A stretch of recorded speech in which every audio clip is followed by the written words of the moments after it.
Well, the Maple Leafs are still in the same spot. Even once you unload Marleau, they immediately gave it to Kapanen and Janssen. 2 deals that I think are very good deals. Smart deals for the players who really don't have a ton of sample size, and smart deal for the team as well. But they still got to get Marner done.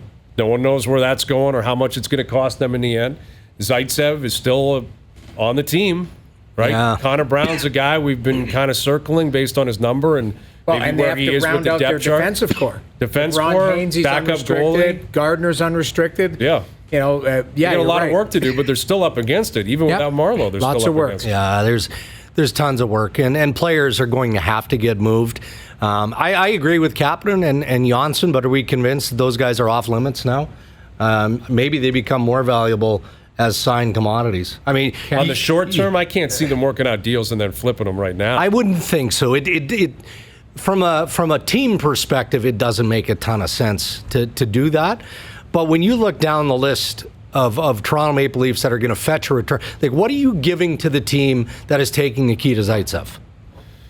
You're giving them something. Does it have to be a sweetener? You think it definitely I think it does. I think it does. Otherwise, he'd have been traded by now.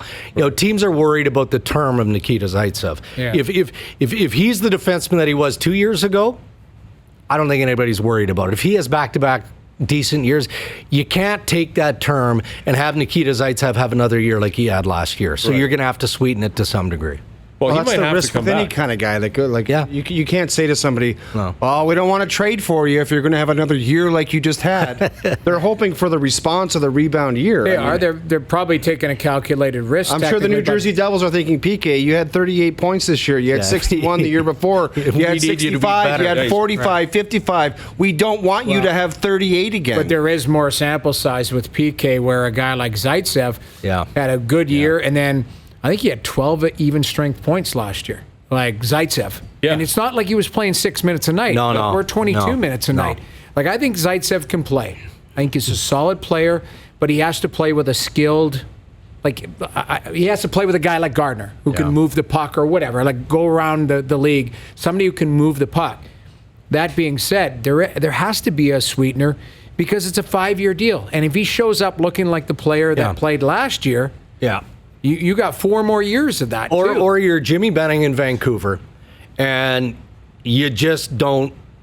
You can't make sense of signing Tyler Myers to a 7-year extension at upwards of $8 million. And I read that somewhere. I was driving, I almost drove off the road. I shouldn't be looking at my phone, obviously, when I'm driving, but I did, and I saw somebody tweet that he's going to get upwards of $8 million. Well, that's changed in a week, because a week ago, I think his camp were hoping that he'd be high 6s, maybe 7, and then Jake Gardner would come in at 7.25, 7.3, somewhere around there. Well, if the market has changed that dramatically because Erik Karlsson signed his deal with the San Jose Sharks, and all of a sudden now there's pressure points, maybe Benning at some point, I'm not paying Tyler Myers $8 million a year or $7.5 million. I'll take my chances on Nikita Zaitsev, being better, and maybe I'll add another piece to my defensive core, and let's just roll the dice here and see how it goes. It's a position of need. Yeah. Listen, no one's going to claim Zaitsev is going to be up for the Norris anytime soon. He's not. But I think on probably 20 teams in the league, he's your 4th or 5th defenseman. Yeah. Right? Which is not great. And obviously 5 years is not ideal. But when you consider some of the other moves, some of the other desperation signings, I have a feeling someone at some point when the dust settles on July 10th is going to say, I'll take it. Yeah. I need it. We don't have kids that can come up, and we didn't sign anybody. I still think it comes with a sweetener. Really? I don't think they get value back for him. I agree. But I'm not saying value.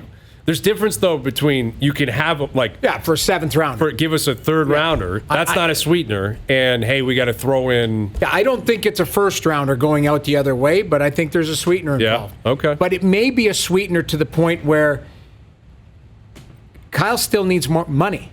Maybe it's Zaitsev and Connor Brown for player X. Yeah. And we love Connor on the show. We've said it a million times and that. But if he's just a victim of circumstance. Exactly. Right. Because maybe it's Zaitsev's 4.25 and Brown's 2.25 or 2.5 that they need to continue to grab.